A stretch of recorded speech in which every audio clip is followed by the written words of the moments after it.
저는 이제 계속해서 여러분과 하반기에는 사무엘하의 말씀을 통해서 다윗의 일생을 통해 일하신 하나님의 또 일하심을 함께 좀 보고자 하는데요. 우리가 지난주에는 5장 이제 이스라엘을 통합하여서 왕으로 등극한 다윗의 이야기를 우리가 함께 살펴보았고, 기억나시죠? 바로 일주일 전 이야기니까, 그죠? 오늘은 사무엘하 6장 20절부터 23절의 이야기를 통해서 이 다윗이 하나님 앞에 어떤 예배자로 서 있었는가에 대한 이야기를 해보려고 합니다. 아마 본문 여러분 되게 잘 아는, 많이 들어본, 어릴 때부터도 익숙하게 신앙생활 한 사람이라면 잘 아는 본문일 겁니다. 다윗이 속옷이 보이도록 춤을 췄다. 우리 다 그렇게 알고 있잖아요. 다윗이 왜 그랬는지에 대해서도 같이 한번 좀 잘 살펴보면 좋겠는데, 여러분 지금 오늘날 우리가 살아가는 이 시대는 이미지의 시대라고 좀 말하면 어떨까 하는 생각을 해봤습니다. 인스타그램, 유튜브, 페이스북 이런 SNS들을 보면 모두 어떤 모습들이, 여러분 대부분 이런 인스타그램에 어떤 모습을 업로드합니까? 자고 일어나서 진짜 눈곱 하나도 안 떼고 얼굴 띵띵 부어 있는 거 업로드 해본 적 있습니까? 우리 자매들 얼굴 부었다 하면서도 이거 할 거 다 하고 올리잖아요, 그죠? 보통 자기의 이런 약간 좀 별로인 모습들은 그곳에 올리지 않습니다, 그렇죠? 예쁘게 잘 정돈되고 잘 포장된 것들을 우리 많이 업로드를 하죠. 그래서 우리 자매님들 사진 한번 업로드하는 사진을 위하여서 마음에 드는 사진을 위해 많게는 그렇죠, 여러 번 찍기도 하고 하는데, 여러분 왜 그럴까요? 그래야 더 많은 사람들이 좋아요를 눌러주고 댓글을 달아주고 하기 때문이죠. 그러다 보니 이런 것들이 그저 그냥 우리의 삶의 작게 한 부분으로 자리하고 있다면 문제가 없겠는데, 이런 것들이 오늘날 우리 많은, 특히 우리 젊은이들의 우리의 삶에 참 넓은 부분으로 자리 잡아가면서 어느 순간 내 팔로워가 몇이고 내가 올리는 게시물에 사람이 몇 명이 봤고 좋아요는 몇 명이 눌렀고, 이런 것들에 우리가 아주 매몰되어 있진 않은가 생각을 해봅니다. 마치 그 SNS나 이런 것에 업로드되는 삶을 위하여 평소에 내 삶과는 조금 다른 연극을 하는 것 같은 모습들이 필요할 정도로 말이죠. 근데 여러분, 이런 모습은 우리 신앙생활에서는 찾아볼 수 없느냐? 그렇지 않은 것 같아요.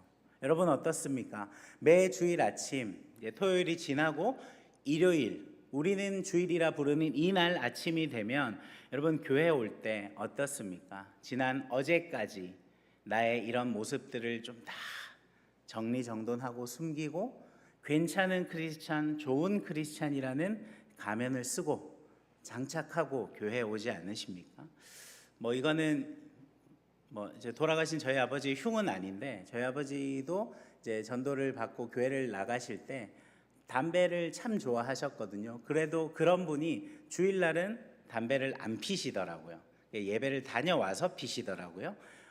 저는 그걸 보면서 저럴 거면 그냥 끊으시면 어떨까 생각을 했는데, 어쨌든 주일 예배 가기 전에 몸과 마음을 이렇게 단장하고 교회를 가시는 것 봤었습니다.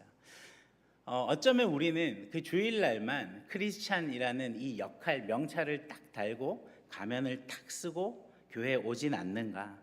그래서 예배 시간에 졸지도 않고요, 찬양도 아주 열정적으로 부르고 헌금도 잊지 않고 하는 아주 모범적인 크리스찬의 역할들을 하고 있진 않는가. 그런데 그런 각 사람의 마음속에 여전히 무엇이 있습니까? 세상의 염려와 두려움이 가득합니다. 겉으로는 정말 홀리한 크리스찬, 너무 귀한 성도의 모습을 보이고 살아가고 있지만 속에는 막 골마 썩어가고 있는 것들이 너무 많이 있는 거죠. 보이지 않는 나의 미래에 대한 막연한 불안들이 있고, 또 정욕과 욕심들이 요동치는 그런 삶들. 그렇기에 우리는 겉으로 보여지는 나의 모습과 내면의 나만 알고 있는 이 모습 사이에서 갈등하고 고뇌하고 있지는 않습니까? 이런 이야기를 들으면 목사님 그건 제 얘기는 아니고 저 친구 얘기입니다 하는 사람들 있을 수 있을 것 같아요.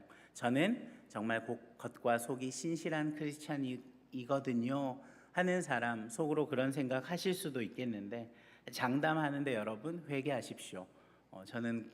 저도 마찬가지로 우리가 그런 완벽한 겉과 속이 똑같은 신실한 크리스찬 쉽지 않다 생각합니다.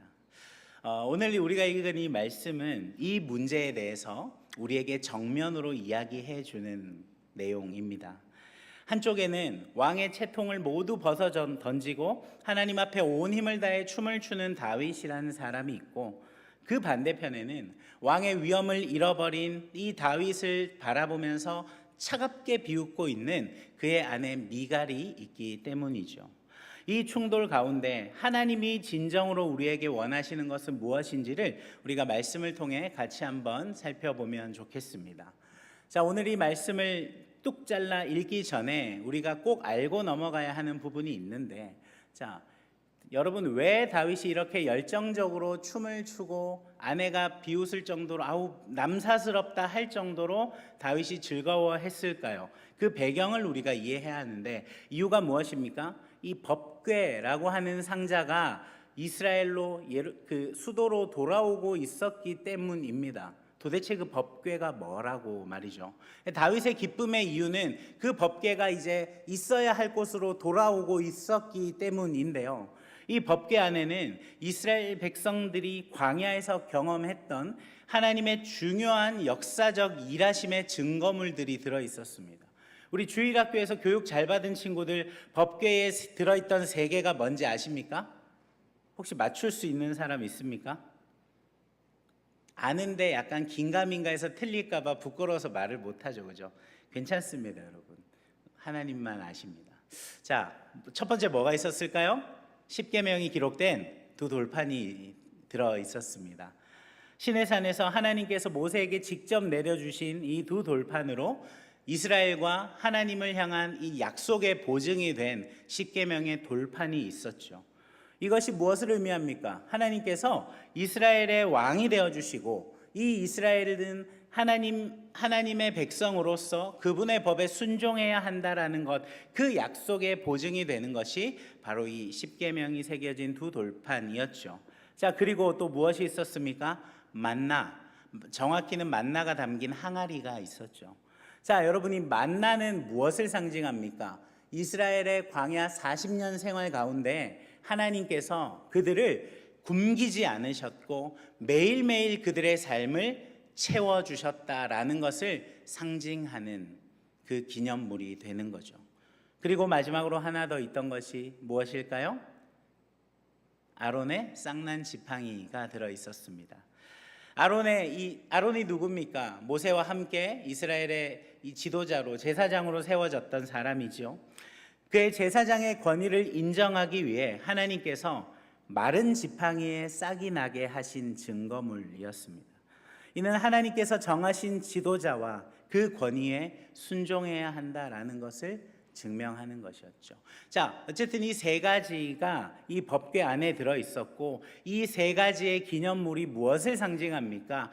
하나님이 우리의 아버지가 되시고 하나님이 우리의 주인이 되셨고, 그래서 하나님이 우리 선조들을 애굽에서 이끌어내셨고, 그 애굽에서 이끌어내신 하나님이 우리의 선조들을 40년 광야 가운데서도 잊지 않으시고 바로 이곳 약속의 땅까지 이끌어 오셨어 라는 것을 기억하게 하는 중요한 상징물이 바로 이 법궤에 들어있던 세 가지 기념물이었던 것이죠. 그러니까 이스라엘 백성들에게 이 법궤는 단순한 상자가 아니었습니다. 하나님과의 약속의 관계를 중요하게 증명하는 것이었고, 그 법궤가 즉 무엇입니까? 하나님이 우리와 함께 하신다라는 것을 상징적으로 나타내 주는 것이었죠. 그러니까 그들은 이것을 절대로 함부로 다룰 수도 없었습니다. 그들의 믿음의 중심에 바로 이 법궤가 자리하고 있었기 때문이죠. 그런데 이 중요한 법궤를 이스라엘이 다른 적들에게 빼앗기게 되었습니다. 그에 대한 이야기를 잠깐 하면 사무엘상 4장에 보면 이 법궤 이야기가 등장하는데, 당시 이스라엘의 제사장이었던 엘리라는 사람이 있습니다. 그리고 그의 두 아들 홈니와 비느하스라는 사람이 있는데 아주 영적으로 타락했던 아들들이었습니다. 하나님께 드려야 할 제물을 가로채기도 했고 성막에서 봉사하는 여인들과 동침하고 그런 하나님 앞에 죄를 많이 범했죠. 그런데도 이 엘리는 자신의 아들들의 죄를 엄하게 다스리지 못했습니다. 그러니까 이스라엘 전체의 영적 상태가 어땠겠습니까? 아주 좋지 않은, 많이 타락했던 시기죠. 그때 이스라엘이 블레셋이라고 하는 적국과의 전투가 있었는데 이 전투에 패하게 됩니다. 보통 이스라엘 백성들은 어떻게 해야 합니까? 전쟁에 나가기 앞서 하나님의 뜻을 물어야 하고 전쟁에 진다면 하나님께 또 그 뜻을 물어야 했습니다. 그리고 자신들이 회개하고 돌이켜야 할 부분들이 있다면 그것들을 점검해야 했는데 그 모든 과정이 생략되고 무엇을 합니까? 우리의 이 전투의 패배의 요인은 언약궤가 없어서야. 그래서 마치 이 언약궤를 자신들의 부적인 것처럼 전쟁터로 가져왔습니다. 그래서 이 언약궤만 가져오면 전쟁에 이길 수 있을 것이다 라는 말도 안 되는 생각을 가지고 있었던 것이죠. 하나님을 신뢰했기 때문에 했던 행동이 아니라 그저 그것을 우상으로 삼아서 자신들의 욕심 그리고 그 전쟁의 승리를 가져와 보고자 했던 것이죠. 근데 어떻게 됐습니까? 언약궤를 앞세웠지만 이스라엘은 블레셋과의 전투에서 대패하고 맙니다. 그리고 엘리의 두 아들이었던 홈니와 비느하스는 그곳에서 죽임을 당했고 가장 중요한 이 이스라엘의 영광스러운 하나님이 우리와 함께 하신다라고 하는 이 증표라 할 수 있는 법궤를 블레셋에 빼앗기게 되는 것이죠. 이스라엘 입장에서 아주 치욕적인 이야기인 겁니다. 그런데 이 언약궤를 뺏긴 후에 언약궤는 블레셋 땅에 있었겠죠. 근데 오히려 이 블레셋 사람들에게는 어떻게 됐을까요? 굉장한 승리의 전리품이 되어야 되지 않겠습니까? 우리가 여호와라고 하는 저 여호와가 지키는 이스라엘과 전쟁에서 승리했고 그 법궤를 우리가 가져왔어. 아주 위대한 전리품이 되어야 하는데 문제는 뭡니까? 블레셋 땅에 이 법궤로 인해 저주와 재앙이 내리기 시작하는 겁니다. 막 사람들이 죽어나고 그래서 언약궤를 자신들의 신인 다곤 신전에 두었는데 다음날 보니까 그 우상 다곤 신상이 언약궤 앞에 얼굴을 땅에 박고 쓰러져 있고 또 다음날에는 이 신상의 머리와 손목이 부러진 채로 문지방에 넘어져 있고 언약궤가 옮겨지는 블레셋의 도시들마다 독한 종기 재앙이 내려서 사람들이 죽고 이 블레셋 사람들은 재앙의 원인이 이 언약궤에 있다라고 판단을 했습니다. 그래서 이 언약궤를 이스라엘로 돌려보내기로 작정을 했습니다. 근데 그 돌려보내는 과정에서 그들이 어떤 방법을 썼느냐? 이 언약궤를 수레에 싣고 멍에를 메어보지 않은 암소 2마리를 연결했습니다. 그리고 나서 이 암소 2마리의 새끼들인 송아지들을 먼저 집으로 돌려보냈습니다. 자, 그렇게 되면 이 언약궤를 메고 있는 이 암소들이 새끼에게로 돌아가지 않고 다른 이스라엘의 영토였던 이 벳세메스라고 하는 지역으로 언약궤를 메고 간다면 이건 정말 하나님께로부터 이 재앙이 왔고 이 언약궤를 이스라엘로 돌려보낸 것이 맞다라고 판단을 할 것이고 그렇지 않고 이 언약궤를 맨 암소들이 자신의 새끼를 따라 집으로 돌아간다면 이건 이스라엘이 믿는 여호와가 한 일이 아니구나라고 판단을 하고자 했던 것이죠. 이 실험의 결과는 어땠을까요? 암소들은 좌우 전혀 돌아보지 않고 이스라엘의 그 벳세메스 땅으로 쭉 직진을 했습니다. 이 언약궤가 벳세메스 땅으로 돌아오니까 이스라엘 사람들은 어떻습니까? 너무 흥분한 거죠. 너무 기쁜 거죠. 야, 저 언약궤가 드디어 우리에게 돌아왔다. 그래서 이스라엘 이 벳세메스 사람들이 하나님의 규례를 어기고 이 언약궤 안을 들여다보았습니다. 어떻게 됐을까요? 그 결과 5만 70명이 목숨을 잃는 재앙이 발생했습니다. 이스라엘 백성들인데 왜 그런 재앙이 발생했을까? 이것이 무엇입니까? 하나님의 거룩한 그 임재가 담긴 것을 사람의 뜻대로 하나님의 규례를 무시하고 함부로 해서는 안 된다라는 것을 이스라엘 백성들에게도 보여주었던 것이죠. 그래서 이 벳세메스에서 언약궤는 이 다른 지역으로 옮겨졌고 그곳에 사는 이 아비나답이라고 하는 사람의 집에서 언약궤는 모셔지게 되었습니다. 20년간 그곳에 머물러 있게 되었고, 다윗이 왕으로 등극하고 나서 예루살렘으로 그 언약궤를 옮기기까지 20년 동안 이 하나님의 임재의 상징인 언약궤는 아비나답이라고 하는 한 개인의 집에 모셔지고 있었던 것이죠. 다윗은 이 법궤를 예루살렘으로 모셔오는 것을 자신의 가장 중요한 사명 중 하나로 여겼습니다. 그리고 나서 처음 인간적인 방법으로 이 법궤를 실어 왔죠. 근데 그 법궤를 옮기다가 또 사람이 죽는 비극이 발생했습니다. 그래서 두 번째로 이제 이 아픔을 겪은 후에 다윗은 하나님의 말씀대로 그 규례에 적혀 있는 대로 법궤를 옮기는 방법을 지시합니다. 그리고 그 법궤가 들어오는 이제 마지막에 오늘 우리가 읽은 본문 이야기가 있는 것이죠.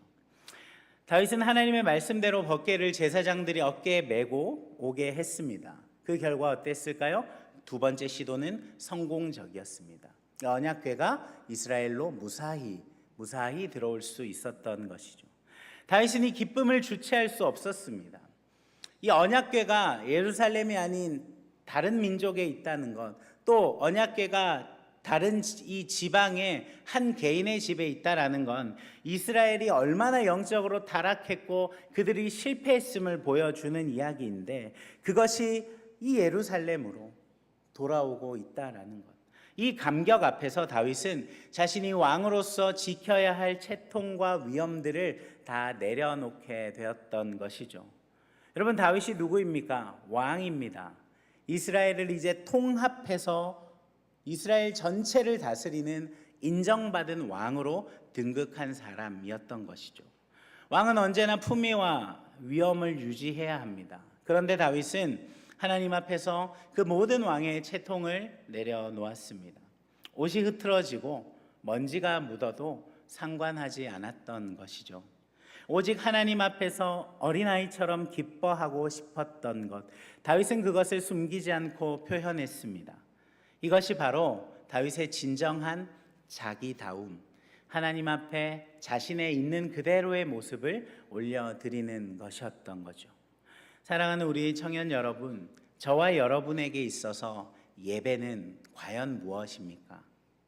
하나님이 우리의 삶에 함께 하시는 그 감격과 기쁨 때문에 여러분 이 자리에 나오신 것이 맞습니까? 아니면 그저 오늘은 일요일이니까, 일요일은 어릴 때부터 교회 가는 날로 습관적으로 그렇게 나는 훈련받아 왔으니까, 나는 크리스찬이니까 그 의무감을 채우기 위하여서 오늘도 출석 도장을 찍기 위해 그저 그냥 그런 마음으로 나오신 것은 아닙니까? 다윗의 춤은 계산하지 않은 순수한 기쁨의 표현이었습니다. 우리에게도 그런 다윗의 마음이 있었으면 좋겠습니다. 누군가에게는 이 예배가 몇백 번째 예배일 수도 있고, 누군가에게는 이 예배가 몇십 번째 예배일 수도 있고, 수없이 많은 예배를 다음 주에도 이 예배가 돌아오겠지라는 생각에 그저 내일이 되면 출근을 해야 하고 학교를 가는 것과 똑같이 주일이면 교회 가는 날이구나 하고 아무런 기대나 감격, 기쁨 없이 여러분이 예배 자리에 나오는 것이 아니라, 우리에게 주신 이 귀한 날, 그리고 우리에게 허락된 이 귀한 예배의 자리, 여러분 간절히 사모함으로 나올 수 있기를 소망합니다. 알 수 없지 않습니까? 누군가에게는 이 예배가 마지막 예배가 되는 날이 반드시 있을 것이기 때문이죠. 물론 우리는 그 예배, 이 땅에서의 마지막 예배 이후 하나님 계신 천국을 향하겠지만, 이 땅에서 하나님 이 예배를 통해 우리에게 주신 형언할 수 없는 기쁨들을 사모하고 기대하는 마음으로 나아올 수 있으면 좋겠습니다. 놀라운 건 무엇이냐면, 그 예배를 사모하고 기대하고 기도하는 만큼 하나님께서 은혜를 부어주신다라는 것, 저는 많이 경험하는 것 같습니다. 그래서 그냥 일주일 아무 생각 없이 살다가 주일 1시 30분이 되어서 예배에 나오는 것이 아니라 한 주간의 삶 가운데서도 이 예배의 자리를 사모하고 하나님 이 예배를 가운데 주실 말씀들과 은혜들을 기대하는 마음으로 기도하고 나온다면 여러분의 예배는, 우리의 예배는 분명히 달라질 줄 믿습니다. 사랑하는 여러분, 우리의 예배가 그랬으면 좋겠습니다. 다른 사람의 시선이나 이 땅을 살아가는 우리는 참 많이 다른 사람을 생각하고 그 시선들을 신경 쓰고 살아야 하지요. 그러나 오직 하나님 앞에 그냥 나아갔고 다른 사람들의 시선이 아닌 오직 하나님의 시선에 집중하며 나아갔던 그 다윗의 마음처럼 우리도 그랬으면 좋겠습니다. 진정한 예배는 무엇에서부터 시작되는 겁니까? 우리가 의식적으로 쓰고 있는 그 가면들을 벗고 하나님 앞에 서는 다윗처럼 세상이 나를 어떻게 바라볼까? 이 사람들은 나를 어떻게 볼까? 그것이 아니라 세상 어떤 누구도 이해할 수 없고 또 말할 수 없는 나의 모든 아픔을 아시고 이해하시고 회복해 하시는 하나님께만 시선을 집중하여 드리는 우리의 예배가 될 수 있기를 소망합니다. 계속해서 말씀을 함께 이어서 보겠습니다. 이 다윗의 자유롭고 기쁨이 넘치는 예배를 한 사람이 이렇게 쳐다보고 있습니다. 그 주인공이 누구입니까? 누구죠? 미갈이었죠. 여러분, 성경은 미갈을 누구라고 기록하고 있습니까? 다윗의 아내라고 기록하지 않고 사울의 딸 미갈이라고 기록합니다. 여러분, 성경은 절대 의도하지 않고 기록하지 않았다라는 것 아시죠? 다윗의 아내 미갈이 아닌 사울의 딸 미갈이라고 기록합니다. 왜일까요? 사울을 강조하고 싶었던 거죠. 아버지 사울과 비슷한 것들이 분명히 있었다라는 걸 강조하고 싶은 건데 무엇이 비슷했을까요? 사울 역시 여러분, 처음에 하나님이 그를 이스라엘의 왕으로 세우셨지만 그 이후에 그는 점점점 어떻게 됩니까? 하나님께 귀를 기울이고 하나님의 뜻을 구하지 않았어요. 자신의 명예와 백성들의 인기를 훨씬 더 중요하게 여기는 삶을 살아갔죠. 이 미갈 역시 이 아버지 사울의 가치관을 그대로 물려받은 사람이라는 거죠. 겉모습과 체면을 중시 여기는 이 세상적인 시선을 중심에 두고 살아가는 인물이 바로 사울의 딸 미갈이었다. 성경은 그렇게 기록하고 있는 겁니다. 그래서 미갈은 왕의 이 채통을 내려놓은 모습을 용납할 수가 없는 거죠.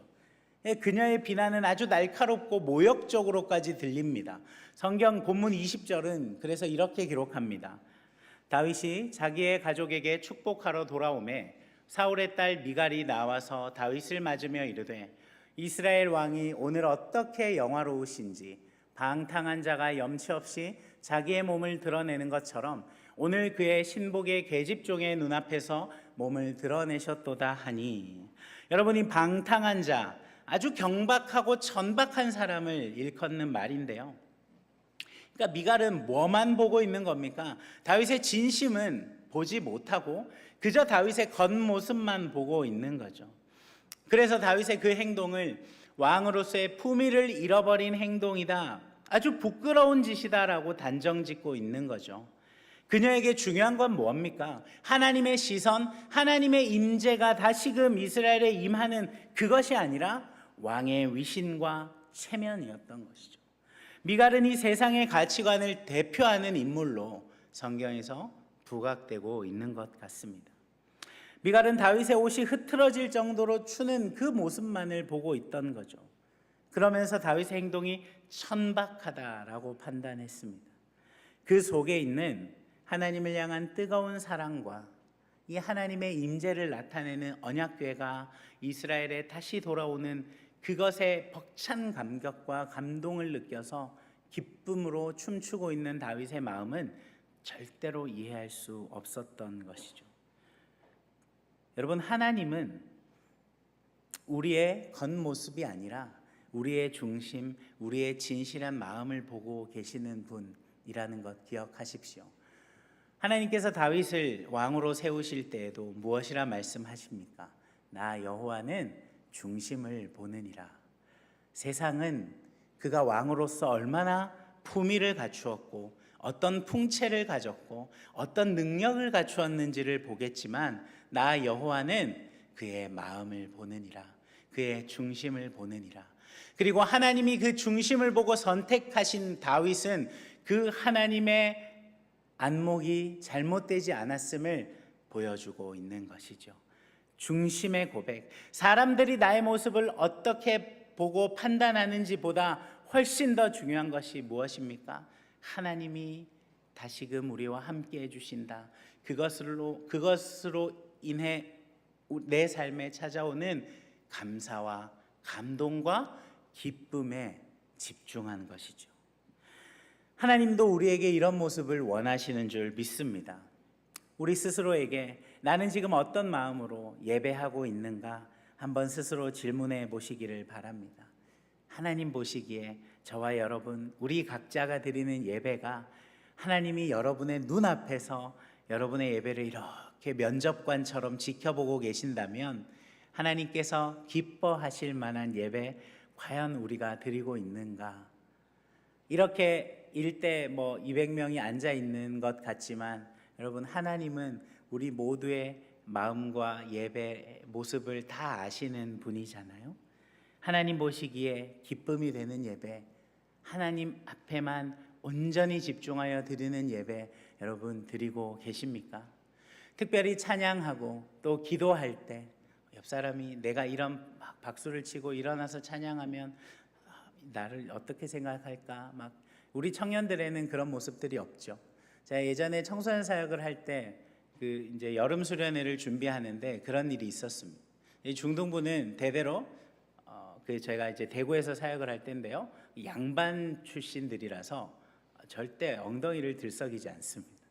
찬양을 하는데도 점프 없습니다. 어딜 그런 경박스러운 행동을 합니까? 이제 그런 아이들이어서 수련회를 앞두고 고민이 많았습니다. 이제 임원들하고 같이 기도하고 준비하면서도 이번에 한번 우리 좀 도전을 해보자, 그렇게 한번 해보자 기도하면서 준비해서 저녁에 예배를 드리면서 우리 막 아이들에게 도전했습니다. 우리 한번 그렇게 찬양해보자. 그러니까 막 친구들이 스물스물 막 앞으로 막 한두 명씩 앞으로 와요. 그래서 막 앞에 나와서 막 뛰면서 찬양을 하기 시작합니다. 근데 가장 난리가 났던 건 뭐였냐면 이 부모님들의 카톡방이었습니다. 우리 애들이 막 뛰고 찬양하고 있어요. 막 난리가 나서 부모님들이 집에 있다가 막 보러 오기도 하고 그랬었거든요. 마치 그런 것처럼 우리는 찬양할 때도, 하나님 앞에 예배 드릴 때도 하나님이 나의 찬양과 예배를 어떻게 보실까, 어떻게 받으실까가 아니라 이 사람이 나의 찬양하는 소리를 듣고 이상해하면 어쩌지? 나의 기도 소리가 이 사람이 이상하게 생각하면 어떠지? 그런 모든 많은 생각들이 우리의 자유로운 예배를 막고 있지는 않습니다. 사랑하는 여러분, 하나님께만 집중해서 예배 드리는 우리가 되기를 소망합니다. 그래서 하나님 앞에 온전한 예배자, 하나님 앞에 온전히 세워진 예배자로 나아가는 우리 모든 청년들 되기를 주님의 이름으로 소망합니다. 이 미갈의 마음이 아니라, 사람들의 시선에서 자유로워지지 못하는 그 미갈의 마음이 아니라, 그래서 늘 신앙생활에서도 적당한 선을 지키면서 이 정도면 됐지, 이 정도면 나는 괜찮은 크리스찬이라고 할 만하지, 그래 이 정도면 나는 성도라고 말할 수 있지, 주일 예배 출석하고 있고 헌금도 하고 있고 예배 시간에 졸지 않고 잘 예배 드리고 있으니까 거기에 봉사까지 하는 나는 완벽한 크리스찬이지.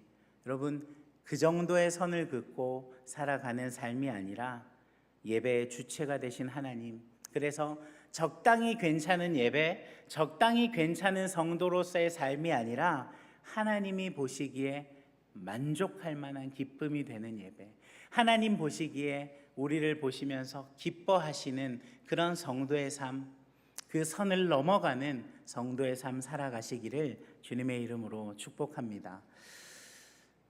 미갈의 이러한 비난에 대한 다윗의 대답이 어떠한지 우리가 이제 뒤로 넘어가면서 한번 살펴보겠는데요.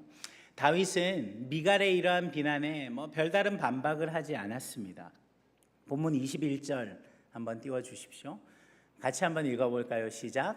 다윗이 미갈에게 이르되 이는 여호와 앞에서 한 것이니라. 그가 내 아버지와 그의 온 집을 버리시고 나를 택하사 나를 여호와의 백성 이스라엘의 주권자로 삼으셨으니 내가 여호와 앞에서 뛰놀리라. 이 한마디에 다윗의 모든 신앙이 담겨 있습니다. 내 예배의 관객은 당신이 아니라, 내 예배의 관객은 저 사람들, 수많은 백성들이 아니라 오직 하나님이시다 라고 말하는 것이죠. 이는 여호와 앞에서 한 것이니라. 여러분, 여호와 앞에서 한 것 사람들이 없었습니까? 아니요, 다 있죠. 수많은 사람들이 다윗을 보고 있었습니다. 그런데 다윗은 그 사람들이 나를 어떻게 생각하느냐의 시선이 중요한 것이 아니라 하나님 앞에 온전한 예배를 드리는 것이 훨씬 더 중요하다라고 생각했던 사람이죠. 이 말씀을 나누면서 한 가지 우리가 오해해서 안 되는 모습이 있습니다. 하나님 앞에 먼저 사람들의 시선이 어떠할지라도 하나님 앞에 시선을 집중하고 하나님 기뻐하시는 예배를 드리는 성도의 삶과 여러분, 세상 사람들을 아무런 신경도 쓰지 않는 안하무인 크리스천의 삶은 분명히 다르다는 거 여러분 기억하십시오. 이 차이를 여러분 아시겠지요? 하나님을 향한 이 예배, 중심의 믿음의 고백을 드리는 삶을 위하여 사람들의 시선보다는 나는 하나님께 먼저 집중하겠어 라는 이 믿음의 결단은 우리에게 반드시 필요한 것이지만, 세상을 살아가면서 우리가 믿지 않는 많은 이들과 섞여 살아가는 그 세상 속에서 그들을 전혀 배려하지 않고 나만 생각하는 신앙의 원웨이 신앙을 살아가는 것은 이 다윗의 고백과는 결이 좀 다릅니다. 직장 생활에 일해야 되는데 성경 보고 기도합니다. 나는 하나님께 집중하겠어. 여러분, 이거 잘못된 적용이라는 거죠. 다윗도 아마 이런 적용을 하는 누군가를 본다면 책망할 겁니다. 분명히 여러분 오해해서는 안 됩니다. 우리가 예배의 자리, 우리가 삶 가운데 하나님 앞에 온전히 집중해서 드리는 자리에 그때 우리는 이러한 고백으로 주님 앞에 나아가는 것이고, 또 하나님께서 우리를 각자의 사명의 자리로 보내시면서 감당하게 하신 그 삶의 현장에서는 우리에게 주어진 그것들 성실하게 감당해낼 수 있어야 하는 것입니다. 그러면서 다윗이 22절에서 이 미갈을 향하여서 한마디 더 덧붙여서 이런 고백을 합니다. 내가 이보다 더 낮아져서 스스로 천하게 보일지라도 내가 말한 바 계집종에게는 내가 높임을 받으리라 한지라. 너의 눈에 내가 더 초라하고 더 천박해 보일지라도 나는 상관하지 않겠다. 오직 하나님의 영광을 위해서라면 나는 더 기꺼이 낮아질 수 있다라는 다윗의 고백이죠. 세상의 눈으로는 낮아지는 길이지만 그 길이야말로 하나님으로 말미암아 기뻐하심이 되고 하나님이 나를 높여주시는 길이 된다. 다윗은 확신했던 것이죠. 이러한 완전한 대척점에 있던 두 사람의 삶을 성경 오늘 본문 마지막은 이 미갈의 삶을 어떻게 기록하냐면 23절 이렇게 기록합니다. 그러므로 사울의 딸 미갈이 죽는 날까지 그에게 자식이 없으니라. 왜 이것을 마지막으로 표현했을까요? 단순히 자녀가 없었다라는 역사적인 사실을 기록하고 싶은 것이 아닙니다. 겉으로 보기에 이 미갈은 왕의 아내로서의 아주 풍족하고 부족함 없는 넘치는 삶을 살았지만 하나님을 향한 그 영적인 목마름이 없고 하나님을 향한 온전한 신앙 고백이 아닌 그저 겉으로 보이는 것만 추구하며 살았던 이 미갈의 삶은 결국 어떻게 된다고요? 아무런 열매도 맺지 못하는 공허한 삶으로 끝이 난다. 왜요? 자녀가 없었다라는 것. 아무 열매도 맺지 못하는 열매 없는 삶으로 끝이 나고 말았다. 성경은 우리에게 그렇게 경고하고 있는 거죠. 사랑하는 여러분, 우리 이제 스스로에게 질문을 하면서 이 시간 우리가 주님 앞에 나아갔으면 좋겠습니다. 우리의 삶과 예배는 세상 사람들의 시선이라고 하는 것에 우리가 매여 있지는 않습니까? 우리는 혹시 미갈처럼 우리도 사람들의 인정, 저 사람 참 좋은 사람이야, 괜찮은 사람이야 라는 인정받는 것에 여러분 목말라 하고 목을 메고 있지는 않습니까? 시간 우리의 이 말씀을 다시 한번 기억하며 적용해 봅시다. 매일 우리는 아주 그냥 작은 무대 위에서 우리의 삶을 살아가는 것 같습니다. 그 무대 위에서 우리는 괜찮은 직장인, 괜찮은 대학생, 좋은 성도, 그런 가면을 쓰고 살아가는 것이죠. 그리고 이것은 때때로 우리를 하나님으로부터 우리의 진정한 우리의 모습으로 나아가는 것을 방해하기도 하는 것 같습니다. 근데 이 다윗은 왕이라는 자신의 체면을 벗어던지고 그 가면을 벗어던지고 하나님 앞에 온전히 나아갔습니다. 세상의 눈으로 봤을 때는 다윗의 그 옷과 그 동작과 그 행색들이 초라하고 아주 이상하게 보였다 할지라도 그것을 하나님이 보시기에 아름답고 기쁨되는 예배였던 것이죠. 반면 미갈은 다윗의 겉모습만을 보고 판단하는 이 세상의 눈을 대표하는 사람이었던 미갈은 어떻습니까? 그 결과 그녀의 삶은 영적으로 메마른 열매 없는 삶이 되고 만 것입니다. 사랑하는 여러분, 우리가 추구해야 하는 삶의 방향이 명확합니다. 사람들의 인정과 또 그 덧없는 많은 가치들에 우리의 정체성을 부여하지 마십시오. 세상의 시선이 아니라 오직 하나님이 우리를 어떻게 보시고 하나님이 우리를 어떻게 평가하시느냐, 여러분 그 하나님의 시선에 우리의 삶을 중심을 두고 살아갈 수 있기를 바랍니다. 그런 우리에게 필요한 것이 무엇입니까? 다윗에게 있었던 용기입니다. 우리의 연약함, 우리의 두려움, 불안, 해결되지 않은 많은 문제들 숨김없이 하나님 앞에 가지고 나아가서 하나님 앞에 아뢰 수 있기를 소망합니다. 예배 시간, 기도 생활, 나의 삶의 모든 순간에 신앙을 지키는 것 이 정도면 되겠지, 이 정도면 나는 충분히 크리스찬으로서 할 도리를 다하고 살고 있어 라는 생각을 여러분 벗어버리고 하나님께서 주시는 감격과 그 기쁨을 세상의 눈치를 보지 않고 마음껏 표현하는 존귀한 예배자가 되기를 소망합니다. 고린도전서 1장 18절의 말씀을 우리가 같이 한번 읽고 시간 마무리했으면 좋겠는데요. 같이 읽습니다. 시작. 십자가의 도가 멸망하는 자들에게는 미련한 것이요 구원을 받는 우리에게는 하나님의 능력이라. 믿으십니까? 똑같은 예수 그리스도의 십자가 복음의 이야기가 예수님을 모르는 사람들에게는 그래, 그런 이야기가 있었구나, 그래, 지나가는 이야기이지만 그 예수 그리스도의 십자가 이야기가 그것을 믿고 살아가는 우리에게는 놀라운 능력이 됨을 믿습니다. 그렇기 때문에 예수님을 따르는 길은 때로는 믿지 않는 사람들 눈에는 어리석어 보이는 길이 될 수 있죠.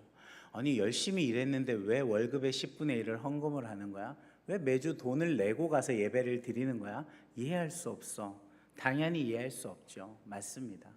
때로 여러분 믿음 때문에 손해를 보기도 하고 희생하고 남들이 이해하지 못하는 결정을 내려야 할 때도 있지만 기억하십시오.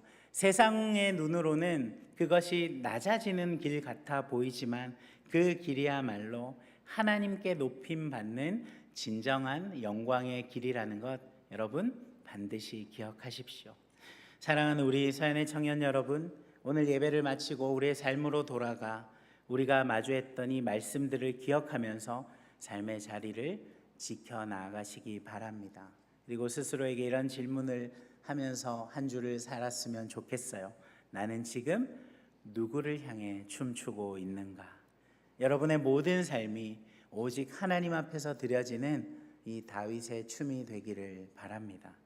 우리 모두 다윗과 같은 결단을 가지고 세상의 눈에 어리석어 보이고 바보 같아 보일지라도 주님을 따르는 것이 진정한 우리 삶의 기쁨이 되고 예수님을 나의 구주로 모시고 사는 것이 내 삶의 무엇과도 바꿀 수 없는 행복과 기쁨이 된다라는 것을 믿고 고백하며 우리 안에 있는 이 미갈의 마음, 끊임없이 비교하고 타인의 눈을 의식하는 이 미갈의 마음을 버리고 오직 하나님 앞에서만 기쁨으로 춤추는 다윗과 같은 거룩한 예배자 되기를 주님의 이름으로 축복합니다.